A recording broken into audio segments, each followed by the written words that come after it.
Le mari d'autrui est sucré. Le mamuto a djengalemba mon aïmesel. Il va dire qu'elle dit à qui veut l'entendre, elle dit que c'est son mari. Qu'elle n'a jamais pris ce monsieur quand il était avec sa femme. Son mari maintenant. Oui, elle dit que c'est son mari. Ce n'est pas qu'on a dit que moi. Elle dit que c'est son mari, que ça fait 5 ans que... Pardon. Ils sont séparés. Et ça fait 2 ans qu'il habite chez elle. Donc ils habitent ensemble. Ça fait 2 ans qu'ils habitent ensemble. Et ça fait 5 ans qu'il n'est plus.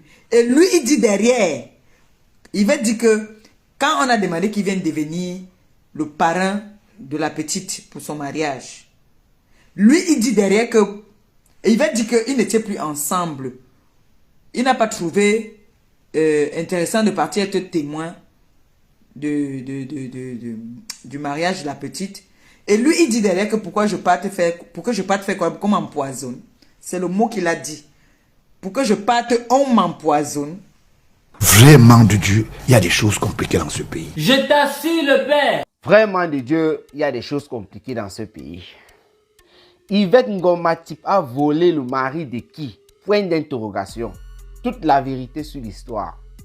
Bonjour, bonsoir à tout le monde. Ça dépend de l'heure à laquelle vous allez regarder ou écouter cette vidéo.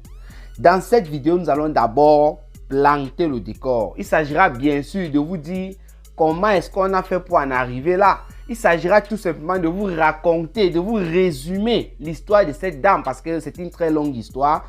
Je fais le travail pour vous comme d'habitude. Je vais résumer l'histoire pour ceux qui n'ont pas pu comprendre. Pour ceux qui n'ont pas pu écouter les 4 directs, peut-être 3 à 4 directs, je crois, de Compressor. Voilà, je vais vous résumer cette histoire-là. Je vais vous raconter les points importants de cette dame-là. Je vais vous dire pourquoi est-ce que cette dame est venue dans les réseaux sociaux. Parce qu'elle a dit le pourquoi. Elle est venue dans les réseaux sociaux.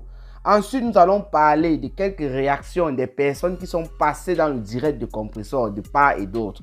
Après ça, je donnerai peut-être mon avis sur la situation. Bon, pas peut-être, je vais donner mon avis sur la situation. Et pour terminer notre vidéo, je mettrai peut-être, nous mettrons peut-être une petite partie de la vidéo de la dame qui s'exprime dans le direct de Compressor. S'il y a du temps, bien sûr, parce que je n'aimerais pas que cette vidéo soit longue. Donc, quand je vais m'exprimer, je vais regarder s'il y a encore un peu de temps, voilà. Et je vais mettre une petite partie. Sinon, ne vous inquiétez pas, je vais faire l'effort de tout résumer en quelque sorte ce que la dame a raconté concernant son histoire. Ça sera une vidéo décor parce que raconter tout ce que la dame a dit, ça sera un peu long et forcément ça va faire toute la vidéo. Bien, on enchaîne avec le décor. Tout part de janvier 2022. Parce que l'histoire, c'est bien vrai, c'est avant janvier 2022. Mais la dame, elle a commencé par janvier 2022. Elle a raconté l'histoire et au milieu, elle est revenue un peu sur ce qui s'est passé avant l'année 2022. Tout ça pour coller toujours à janvier 2022. Qu'est-ce que la dame dit? Elle rappelle d'abord au début de sa vidéo, de son intervention chez Compressor pour raconter son histoire, qu'elle n'est pas venue dans les réseaux sociaux pour dénigrer son mari. Qu'elle n'est pas venue dans les réseaux sociaux pour insulter Yvette Ngomatip. Qu'elle n'est pas venue dans les réseaux sociaux en fait pour faire quoi que ce soit de mal. Elle est juste venue faire une requête, demander quelque chose à Yvette Ngomatip d'arrêter de publier son mari. Je vais vous dire un peu plus. C'est comme ça que la dame a commencé. Elle commence en disant qu'en janvier, d'ailleurs, son mari n'était plus avec elle. Son mari était parti. Et je vais vous raconter, excusez-moi, je vais vous raconter. Son mari n'était plus avec elle. Et c'est une amie qui lui dit que, mais, comment ton mari n'est plus là, on n'a plus de ses nouvelles depuis longtemps. Qu'est-ce qui se passe? Je l'ai vu dans une vidéo d'une femme qui est connue sur la toile. Et voilà, la dame ne comprend pas, elle dit qu'elle dame, on envoie la vidéo. Elle voit évidemment son mari en train de passer dans un live. Mais elle ne comprend pas. 2 jours plus tard, il y a encore une autre vidéo, un autre live, toujours de la même dame, Yvette Ngomatip, c'est elle, qui fait passer cet homme dans sa vidéo. La dame ne comprend pas, mais qu'est-ce qui ne va pas, qu'est-ce qui se passe et tout et tout. La dame, très furieuse, commente avec son ami là qui lui a envoyé ça et lui dit, il faut demander qu'elle arrête et tout. Voilà cette dame là qui dit donc qu'elle peut entrer en contact avec Yvette Ngoma-Matip parce que semblerait-il, les deux font quoi, la même réunion ou bien elles sont dans un même groupe et tout. Bon, bref, la dame connaît comment entrer en contact avec Yvette Ngoma-Matip. Donc, elle part vers Yvette Ngoma-Matip pour dire qu'elle va essayer de causer avec elle et elle va mettre la dame et elles vont essayer de faire peut-être une conférence pour que la dame qui est venue avec l'histoire sur la toile, elle s'appelle d'ailleurs Michel, elle n'a pas donné son nom au départ, mais j'ai suivi son nom chez Nadège Mbapa. Nadège Mbapa a dit que c'est sa co, Michel, je vais l'appeler ainsi, a refusé de causer avec Yvette Ngoma-Matip parce qu'elle disait, elle estimait que mais comment je vais causer avec Yvette Ngoma-Matip? Je lui dois quoi, elle me doit quoi, mais rien. Je ne sais pas pourquoi il doit causer avec elle et tout, voilà. Qu'elle arrête juste de publier des histoires de mon mari sur sa page, c'est tout. Voilà alors en février, Yvette Ngoma-Matip qui a perdu son père, voilà, je ne me trompe pas, je crois que c'est en février, oui, par là. Yvette Ngoma-Matip est au Cameroun, qu'est-ce qu'elle fait? Elle fait un autre live dans lequel elle est en train de présenter la maison. Elle dit comment voici ma maison avec mon mari, ceci, cela et tout. L'anga était alors dépassé. C'est alors là où elle disait que oh, je vais dire quoi, Yvette Ngoma-Matip et tout. Non, ça ne me dit rien, oh, c'est passé. Mon frère, elle a vu comment Inokenga était en train de parler de la maison. Sa maison, parce qu'elle est mariée avec l'homme bien commun. L'anga n'a pas digéré ça. Elle a commencé à dire que l'histoire que tu engages là, ça va te dépasser. Même jusqu'à là, elle était dépassée, elle a bavardé avec les gens à gauche, à droite. Après ça, elle a laissé l'histoire. Tout s'est calmé. C'était en février, février 2022. D'ailleurs, vous voyez là sur l'image en miniature. C'est la photo publiée par Yvette Ngoma-Matip, disant qu'elle était dans son royaume et quoi, le roi et la reine dans leur royaume, des trucs comme ça. Qu'est-ce qui se passe ensuite? La dame a parlé du 3 dernier. Elle n'a pas dit le 3 juin, mais puisque la vidéo se passait, le direct se passait chez Compressor le 10 juin, c'est-à-dire hier, parce que je suis en train de faire cette vidéo, le 11 juin 2022. Elle a dit le 3 dernier, la goutte d'eau qui a débordé le vase, c'est la dame qui part au tribunal parce que, d'après elle, elle estime que c'est Yvette Ngoma-Matip qui a poussé le mari, qui a forcé le mari à déposer une demande de quoi là? Une demande de divorce. Et avant ça même d'abord, il y a quelques personnes, quelques de ses proches qui avaient déjà suivi un Congossa venant d'Yvette Ngoma-Matip qui disait que cet homme-ci va se séparer de la dame. Donc après ce petit Congossa, quelques jours avant, elle reçoit une convocation du tribunal qui lui dit que vous êtes convoqué parce que votre mari veut divorcer. Étant au tribunal, donc, elle dit qu'elle était sur son ordinateur et lorsqu'elle a levé la tête, elle a constaté que Yvette Ngoma-Matip était en train de prendre des photos d'elle. C'est la goutte d'eau qui a débordé le vase. Elle était très furieuse. D'abord, pourquoi Yvette Ngoma-Matip vient au tribunal avec son mari? Elle ne comprend pas. Qu'est-ce qui a fait en sorte que son mari se retrouve au tribunal? Elle estime que c'est Yvette Ngoma-Matip qui a poussé son mari. D'ailleurs, elle a parlé d'envoûtement. On va revenir là-dessus. Elle a donc dit à son avocat qu'elle a constaté que Yvette Ngoma-Matip était en train de prendre des photos d'elle. Et son avocat est parti vers, je crois, l'avocat de ce monsieur ou bien quoi. Bon, bref, son avocat a dit qu'elle n'avait pas le droit et qu'elle pouvait poursuivre Yvette Ngoma-Matip si elle le voulait pour ces photos-là. Ce qui s'est passé ce jour, elles sont sorties du tribunal. À l'instant sortie du tribunal, Yvette Ngoma-Matip faisait déjà un live encore avec son mari. Elle n'a pas compris le pourquoi. Voilà en quelque sorte les choses qui ont fait en sorte que la dame sorte de ses gonds, qu'elle pète les plombs. Elle dit que c'est la goutte d'eau qui a débordé le vase. Parce que Yvette Ngoma-Matip se pavane sur la toile, d'après les propos de la dame, avec son mari. D'après les propos de la dame, Yvette Ngoma-Matip est en train de publier son mari sur la toile. C'est ça qui l'énerve parce que, jusqu'à preuve du concret, c'est encore son mari. Qu'est-ce qui s'est passé là-bas au niveau du tribunal? Parce qu'elle a un peu essayé de donner la genèse. Je reviens d'abord sur ce coup parce que c'est comme ça que la dame aussi a raconté l'histoire. Après avoir dit ce que je viens de dire là, elle est revenue sur la genèse de son histoire avec son mari. Elle dit qu'elle est arrivée en France. Elle n'a pas donné la date. Elle a eu un enfant avec un blanc, un français. Et la fille, elle a grandi. D'ailleurs, c'est même d'où il y a un problème. Je vais revenir toujours là-dessus. Elle a eu une fille. Et un jour, elle est partie au Cameroun. En vacances, elle a tamponné le monsieur, elle est tombée amoureuse du monsieur. Elle est rentrée en France, 2 mois plus tard, elle est repartie au Cameroun, elle a épousé le monsieur pour qu'il vienne en France. Quand le monsieur est venu en France, il est resté là. C'était un monsieur qui travaillait en France, il n'avait pas de problème, voilà. Et il a dit qu'il ne pouvait pas faire sa vie en France pour le moment, il voulait rentrer au pays parce que c'était un fonctionnaire. Il est rentré au pays, il est resté jusqu'en 2007, je crois bien, elle a dit 2007, si je ne me trompe pas de date, ou 2017, bon 2007, on va prendre 2007. Il est rentré au pays, il a fait sa live. Mais à un moment, Langa voulait le nettoyage des toits d'araignée. Ça faisait des années, il était au pays, mon frère. Il fallait chauffer. On fait comment? Ça chauffait, il fallait qu'on lave un peu. Elle voulait aussi Mbinda, elle voulait la chaleur de son mari. Elle a dit à son mari qu'elle avait besoin de lui auprès d'elle. Donc, le mari est revenu, parce qu'il avait eu les papiers d'ailleurs. Le mari, il est revenu en France. Ils sont restés là, mais ils ne travaillaient pas. Langa enchaînait 3 boulots. Elle a essayé de dire qu'elle était aide-soignante et qu'elle faisait une formation pour infirmière. Elle devait sortir la semaine, pour le mois, pour l'année prochaine. Les trucs comme ça. Bon, bref. Puisque Langa est tombée malade, arrêt cardiaque, c'est ce qu'elle a dit. Le mari, sachant que c'est elle qui était l'homme à la maison, c'est elle qui s'occupait de tout. Le mari, lui, ne travaillait pas. Ils ont donc décidé ensemble que le mari, c'est mieux qu'il parte chez sa soeur, la soeur de la femme. Je ne sais pas trop pourquoi, mais voilà, ils ont décidé comme ça, ils ont causé. Dans les bons termes, le mari, il est parti. À partir de ce moment-là, que l'enfer de la femme commence. Parce que quoi? Le mari a commencé à faire des promesses. J'arrive à Paris, par exemple, il ne vient jamais. Les trucs comme ça, les trucs comme ça. Et il y a encore eu quoi? Elle a dit qu'elle n'entrait pas dans les détails, hein? Mais que si le mari parlait un peu, là, il devait entrer dans les détails. Donc, elle était un peu sur la forme, en quelque sorte. Un peu de fond de temps en temps, mais sur la forme. Le mari, donc, c'est à partir de là, il part chez sa soeur. Elle ne sait pas ce qui s'est passé. Elle dit du jour au lendemain. Mais là, on ne sait pas. Du jour au lendemain, le mari a commencé à ne plus faire signe de vie. Du jour au lendemain.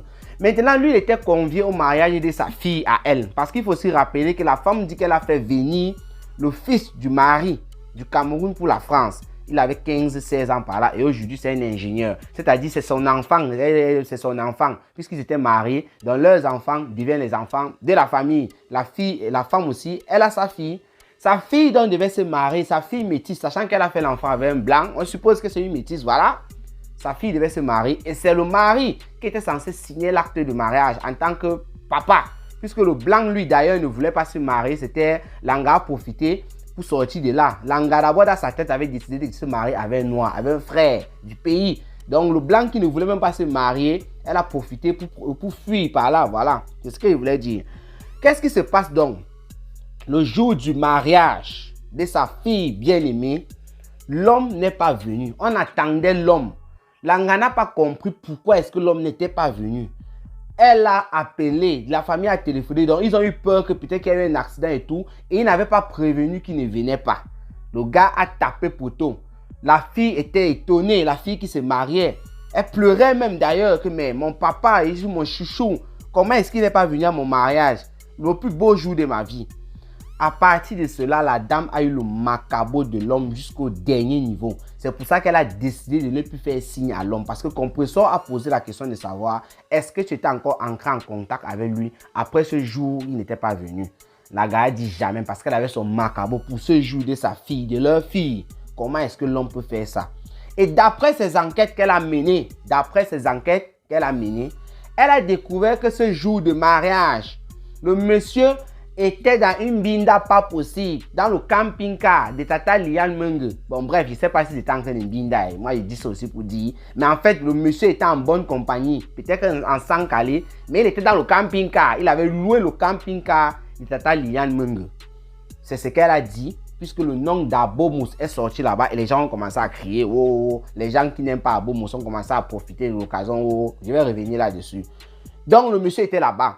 Voilà en quelque sorte pourquoi Langa a le macabre d'Yvette Ngoma-Typ parce qu'elle publie son mari sur la toile. Elle a bien dit que c'est la seule chose qu'elle revendique et que le jour-là, le monsieur a tapé poteau le jour du mariage de sa fille. Il y a d'autres problèmes plus graves à l'intérieur, mais elle dit pour le moment, la seule chose qu'elle demande à Yvette Ngoma-Typ, c'est de ne plus publier son mari dans les réseaux sociaux parce que c'est un homme qui n'était pas dans les réseaux sociaux. La dame d'ailleurs elle-même a dit qu'elle n'est pas dans les réseaux sociaux en tant que telle. Elle aime bien Compressor, elle aime bien Fleur de Lille, mais elle n'est pas tous les jours dans les réseaux sociaux. Elle fait les 3 à 4 jours avant de regarder est-ce que Compressor a fait un direct, est-ce que Fleur de Lille a fait un direct. C'est tout. Et elle n'est pas là pour bavarder et tout et tout. Langa dit que c'est son mari, elle aime son homme, elle appelle d'ailleurs chéri. Et elle a dit ceci, elle a laissé un message à son chéri, que chéri, si tu veux revenir, si tu veux qu'on divorce, il faudrait que tu le fasses dans les normes. Il ne faudrait pas que c'est une personne qui te force. Nous sommes des hommes, nous sommes des personnes, je vais respecter et tout. Mais je sais qu'il y a une personne derrière. Et elle dit à Yvette Ngoma-Typ que si tu es même la cause, parce qu'elle estime que ce n'est pas vraiment Yvette Ngoma-Typ la cause, elle n'est pas trop sûre, mais que si Yvette Ngoma-Typ est la cause de ce qui se passe là maintenant, Yvette Ngoma-Typ devrait normalement faire profil bas. qu'elle ne comprend pas pourquoi elle peut se comporter comme ça. Pourquoi est-ce qu'elle peut être là pour insulter les gens à tort et à travers? Pourquoi est-ce qu'elle est en train de dire que c'est sa maison? La dame dit bien ceci. La maison a été construite pendant qu'elle était mariée avec son type. Ça veut dire il y a eu peut-être ces moyens qui sont entrés là. Et même s'il n'y avait même pas ces moyens qui sont entrés dans cette maison, étant mariée, bien commun et tout, elle a parlé de tout ça. La maison lui appartient aussi. Ça veut dire que ce sont ses biens. Et elle n'est même pas d'ailleurs là pour discuter ça. Pour le moment, Yvaine Ngom Matip, je te passe un message. Dilanga, Michel, arrête de publier mon mari dans les réseaux sociaux. Voilà en quelque sorte l'histoire, le décor et la vidéo en même temps. On va rapidement passer à la deuxième étape de notre vidéo parce que je vois que j'ai déjà beaucoup bavardé. Les réactions des personnes. Les gens sont passés dans le direct de Compressor et ont commencé à dire chacun ce qu'il pensait selon la situation. Il y a des gens aussi qui ont été influencés par le comportement d'Yvaine Ngom Matip dans le direct de Compressor. Parce qu'il y a des personnes qui étaient pour la cause de la dame, qui framponnaient Yvaine Ngom Matip. Et je rappelle ici que Tata Doudou était la première personne qui intervenait. Elle a fait savoir que 2 ans après, ma mère, Michel, avant que tu ne viennes sur la toile parler de ça, c'est vraiment difficile. C'est difficile à comprendre. Comment est-ce qu'on va juger ça? On tape le fer quand ça chauffe encore. Donc Tata Doudou essaie de dire à la dame que ça fait 2 ans, c'est un peu trop beaucoup. Pourquoi la famille ne s'est pas mêlée? Compressor a posé cette question-là. La dame a dit que depuis le départ, même d'abord, sa famille ne voulait pas qu'elle épouse le monsieur et tout. Après, ils ont fini par accepter, tout simplement parce qu'elle était en Europe et le monsieur était au Cameroun. On sait quand la femme part en Europe, c'est pour chercher le blanc, pour manger son argent et tout, pour nourrir la famille, pour que les gens boivent les billets, dansent le sang calé au Cameroun. Donc, finalement, les familles se sont acceptées, mais les familles ont décidé de ne pas trop ancrer dans l'affaire et ils donnaient les conseils toujours un peu à côté. Ils ne voulaient pas mettre le doigt, comme on dit souvent, on ne met pas le doigt entre l'écorce et l'arbre. Donc, Tata Doudou a dit, le fait de passer 2 ans avant de venir parler de cette affaire, vraiment, c'est pas bon. Il y a des personnes qui étaient en faveur de la dame en disant que Yvaine Ngom Matip, tu es une mauvaise personne, ou on connaît ton expérience, c'est pas la première fois, ou tu es une vieille femme, c'est monté, c'est descendu, tellement on insultait Yvaine Ngom Matip. Et elle aussi, elle était en commentaire. Au début, elle disait qu'elle va intervenir, mais Compressor ne lui a pas donné la parole. Peut-être que les administrateurs de Compressor n'ont pas voulu que Yvaine Ngom Matip intervienne parce qu'il y a une personne qui a téléphoné à Compressor pour lui dire 2 ou 3 choses et Compressor, je crois, il ne prenait plus la paix d'Yvaine Ngom Matip. Yvaine Ngom Matip maintenant s'est lancée dans une lutte en commentaire. Elle insultait les gens là-bas. Elle insultait tellement des personnes que les personnes qui intervenaient après étaient en train de faire savoir à Compressor qu'Yvaine Ngom Matip était dans les commentaires, en train de déchirer cette dame, en train de déchirer tout ce qui disait qu'elle avait volé le mari. Oh, c'est monté, c'est descendu. Comme vous avez écouté Compressor au début là, Yvaine Ngom Matip insinue que ça fait 5 ans en fait que l'homme et cette femme sont séparés. Elle dit que ça fait juste 2 ans, comme on a cité là, que elle et l'homme vivent dans la même maison. Or, au tribunal, la dame nous a dit ce que l'homme a dit là-bas au tribunal. On lui a posé la question de savoir est-ce qu'il vivait avec Yvaine Ngom Matip. Le monsieur a dit non, qu'il ne vivait pas avec elle. Que lui, il était chez la sœur de la dame. Il a donné plutôt l'adresse de la dame parce qu'on lui a demandé l'adresse. Et l'avocat de la dame a fait savoir à la dame que le monsieur était son mari. Elle avait encore tous ses droits sur lui. Que Yvaine Ngom Matip, si elle publie son nom, il est possible qu'elle porte plainte et qu'elle ait gain de cause. Donc Yvaine Ngom Matip, elle est prévenue. La dame a parlé de ça, qu'elle a saisi un huissier. Si Yvaine Ngom Matip fait encore des vidéos ou bien poste encore des photos de son mari sur la toile, elle va poursuivre Yvaine Ngom Matip. Et tant mieux parce qu'elle ne veut pas arriver là. Mais si elle insiste, elle va arriver là. Elle dit qu'elle est prête. Elle n'est pas là pour discuter le mbangzizi. Elle n'est pas là pour pleurer l'homme. Elle a seulement 48 ans et elle est bien assise. Elle n'a pas de problème. Elle parle au Cameroun. Elle ramasse encore une autre personne. Elle le lave même. Elle le ramène en France. Elle n'a pas de problème. Que les papiers, elle a donné à cet homme. Mais elle ne mange pas les papiers. Ce n'est pas elle qui fabrique. Ce n'est que du papier. Elle est capable de faire ça encore pour un autre homme. Donc il y a des personnes donc, qui intervenaient. Pas parce qu'elles n'aimaient pas Yvaine Ngom Matip, tout simplement parce qu'elle n'aimait pas le comportement d'Yvaine Ngom Matip lorsqu'elle faisait le direct. Parce que lorsqu'elle insultait les gens, même les personnes qui voulaient peut-être prendre son parti ont compris que cette femme n'était pas une bonne femme. D'après ces personnes, et ont téléphoné et le dit à Compressor. Ces personnes téléphonaient et se basaient maintenant sur ces choses-là. Il y a aussi une personne qui a téléphoné pour dénigrer la femme Michel qui se plaignait en disant que c'était une fausse femme. C'est une femme qui avait volé les sacs. C'est une femme qui avait fait ci et ça. Dans les histoires à 2 balles du quartier là. Moi, je dis ici maintenant, je vais donner mon avis là-dessus. Même si cette femme avait volé les sacs, tout ce que vous avez raconté là, le problème qui était sur la table, ce n'était pas une affaire de vol de sacs. C'était une affaire de mari. Une gars qui est en train de dire à une autre gars de ne plus publier son mari. C'est tout le problème là-bas. une gars qui est en train de supposer qu'il a volé son mari. C'est tout le problème là-bas.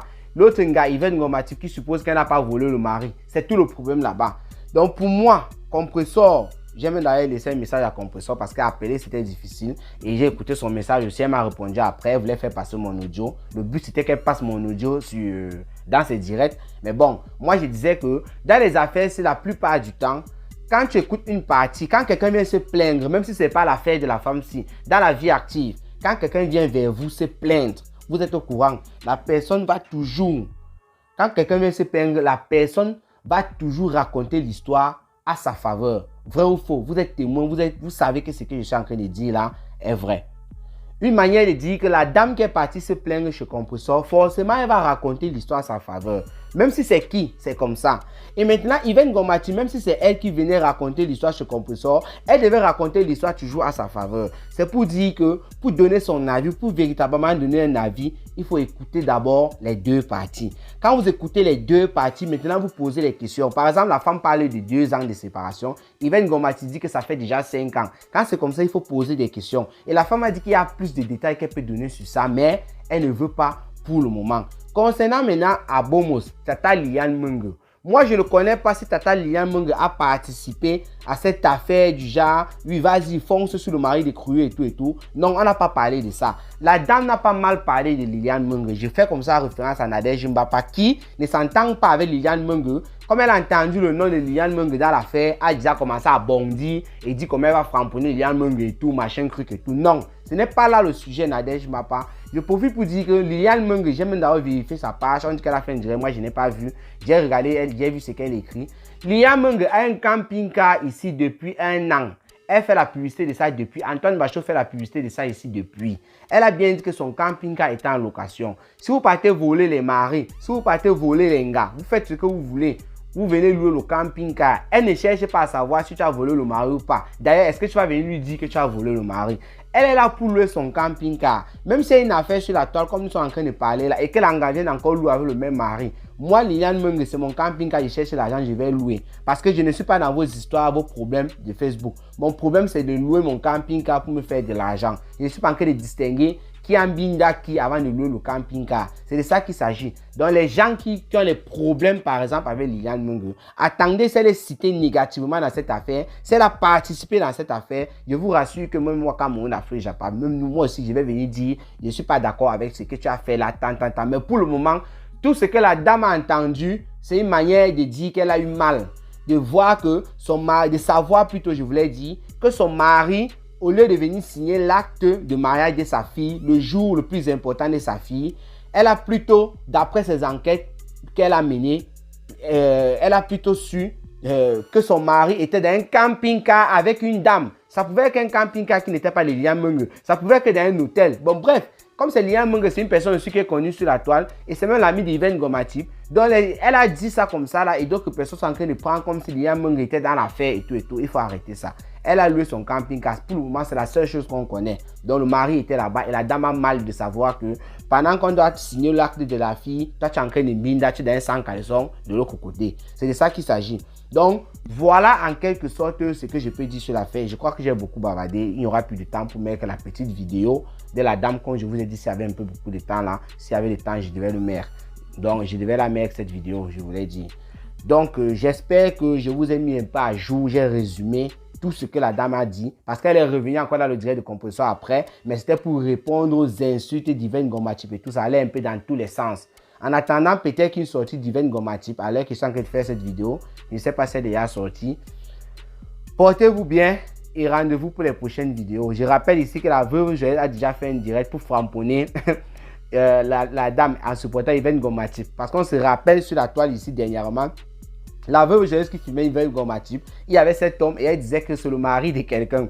La veuve Joël dit qu'un homme doit avoir plusieurs femmes. Elle est par rapport. Et ce n'est pas la première fois que la veuve Joël dit d'abord une chose pareille. Donc pour la veuve Joël, un homme doit avoir plusieurs femmes. Et concernant Compressor, vous avez écouté, Compressor dit que concernant son histoire, puisqu'on dit que Compressor n'est pas bien placé pour parler de cette histoire, elle dit qu'elle n'était pas mariée, que le cas de Doudou, de son Doudou, il n'était pas marié avec l'autre fille. Or, dans ce cas-ci, on parle de mariage légal et tout. Portez-vous bien et rendez-vous pour les prochaines vidéos. Laissez aussi vos avis en commentaire. Ciao, ciao.